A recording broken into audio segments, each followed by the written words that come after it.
En este caso vamos a ver unas propiedades específicas que son las propiedades pasivas y activas del sistema de la membrana y cómo éstas se relacionan con la velocidad de conducción o con la movilización de ese potencial a través del axón. ¿Cómo podemos explicar o entender las propiedades pasivas de la membrana de una manera simple? Obviamente este concepto de propiedades pasivas son características anatómicas o fisiológicas basales que tiene la membrana propiamente dicha. Habíamos comentado anteriormente que la neurona tiene la capacidad de conducir la electricidad o este movimiento de los iones o cargas que se produce a través de la neurona o a través del axón. Por lo tanto, el axón genera o conduce la corriente, como si fuera un cable. La diferencia es que el cable tiene unas características para movilizar la corriente y la membrana o el axón tiene otras características para movilizar la corriente. Esas características que me permiten el movimiento son las propiedades pasivas, que lo que van a hacer es generar el movimiento pasivo de la corriente eléctrica o de los potenciales que hablamos anteriormente. ¿Cuáles van a ser entonces estas propiedades que me permitan el movimiento o la conducción de la electricidad por el axón? La capacitancia de membrana y la resistencia de membrana. Si yo tengo un axón por donde pasan las cargas, esta es la membrana. Y en lo que sería la membrana tengo la capacitancia de membrana, que es la capacidad que tiene la membrana de guardarme las cargas, y la resistencia de membrana, que es lo que le cuesta a la carga moverse a través de la membrana. Si hablamos del axón, podríamos agregar la resistencia axonal, que es lo que le cuesta a la carga moverse a través del axón. Ya las vamos a desarrollar mucho más, así que tranquilos.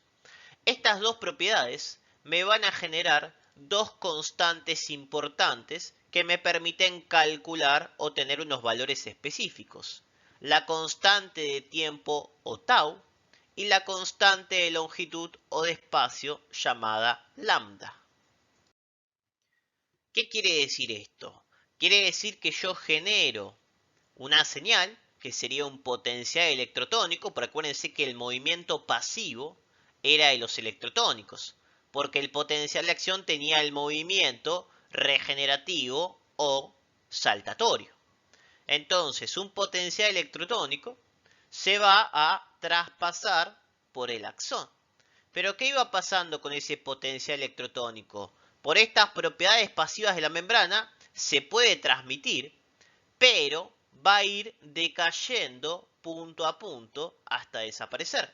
Fíjense que si yo hago este potencial, mientras va avanzando a lo largo del axón, va desapareciendo ese potencial electrotónico hasta que genera su finalización. Por lo tanto, las propiedades pasivas me permiten movilizar los potenciales a través del axón, pero a una distancia determinada, a diferencia de un cable que permite movilización de grandes distancias. La diferencia está en las propiedades activas. Las propiedades pasivas son las que están siempre en la membrana en todo momento, y las propiedades activas son las que se producen cuando yo tengo algún tipo de señal. Que la señal obviamente va a ser un cambio de voltaje que me permite llegar al umbral. Por lo tanto, cuando yo llego al umbral, se me activan los canales voltajes dependientes para generar el potencial de acción. Por eso son propiedades activas los canales voltaje dependientes, porque ante una señal me generan esta acción de poder movilizar la corriente de un lado al otro del axón. La diferencia era que esta propiedad activa de los canales que teníamos normalmente en los nodos de Rambier, ¿qué hacía? Regeneraba constantemente ese potencial de acción. Por lo tanto, la diferencia es que en esta propiedad activa yo siempre estoy manteniendo ese potencial de acción a lo largo de la distancia. Se mantiene siempre ese potencial igual. Acá les pongo los dos gráficos para que lo veamos. Propiedades pasivas, el potencial electrotónico se mueve pasivamente y se va disipando. Este sería mi potencial electrotónico. y el potencial de acción o activo se produce y se va regenerando. Fíjense cómo se mantiene siempre la misma amplitud. Un concepto para que lo veamos mucho más visual. Vamos a empezar a hablar un poco de qué depende esta velocidad de conducción y desarrollar lo que sería el concepto de la capacitancia de membrana y la resistencia de membrana para poder después aplicarlo a las fórmulas de tau y lambda. Para yo generar una mejor velocidad de conducción, necesito un axón rápido. O sea, yo quiero mandar el mensaje de un lado al otro de la neurona y eso lo hago mediante el axón. Pero yo puedo tener un axón más rápido que otro o que lleve mucho más rápido ese mensaje. ¿Cuál va a ser el axón más rápido?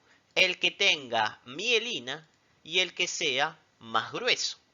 Si yo tengo dos axones, uno de un nervio finito y otro de un nervio grueso, voy a llevar mucho más rápido del nervio grueso que el nervio finito. Por ejemplo, si yo tengo el nervio del dedo chiquito, lleva la información mucho más lento que el nervio mediano, que es mucho más grande y con mielina, y lleva la información mucho más rápido.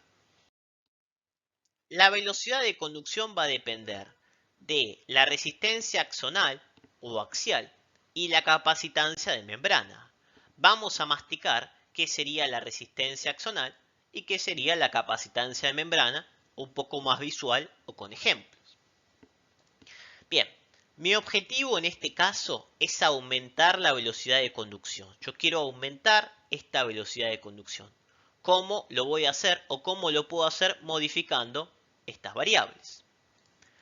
Bien, imaginemos que yo tengo dos axones, un axón finito y un axón grueso. Y yo quiero mover estas cargas por el axón. ¿Okay? Si yo tengo estas cargas, fíjense que estas cargas van a pasar por el axón finito en forma recta y les va a costar pasar porque tienen que pasar una a una. En cambio, ¿qué va a pasar con el axón grueso con estas cargas? ¿Van a pasar una a una? No, ¿qué van a hacer? Van a pasar todas juntas. Por lo tanto, ¿quién va a tener más resistencia al pasaje de cargas? La resistencia axonal es la resistencia que ofrece el axón al pasaje de cargas. ¿Por dónde voy a pasar más fácilmente las cargas? ¿Por acá que tienen que ir en fila de a uno? ¿O por acá que van todas juntas? Y van a pasar más rápido por acá. ¿Qué pasa con la resistencia del axón? ¿Cómo tiene resistencia a las cargas? Y tiene una resistencia alta, porque pasan una a una. Y ¿cómo tiene la resistencia a las cargas? Tiene una resistencia baja. ¿Por qué? Porque pueden ir todas al mismo tiempo o muy rápido. ¿Okay? Por lo tanto, si yo quiero aumentar la velocidad de conducción, ¿qué voy a querer hacer con la resistencia axonal? Y la quiero bajar.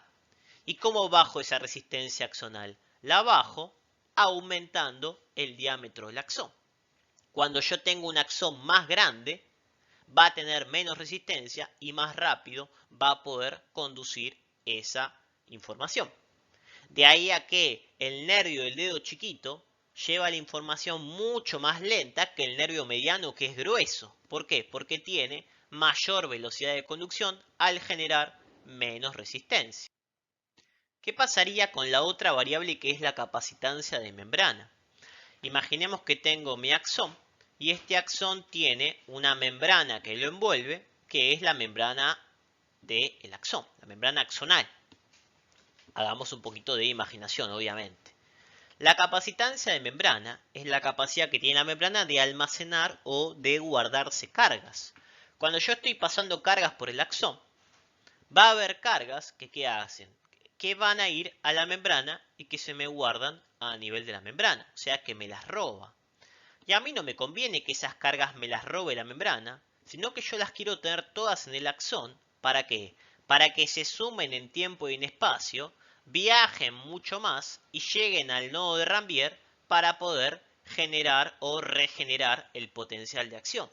La idea de estas propiedades es que yo mantenga durante más tiempo las cargas en el axón para que puedan viajar durante más tiempo y amplificar o aumentar el lugar donde yo haga mi potencial de acción o donde yo regenere el potencial de acción.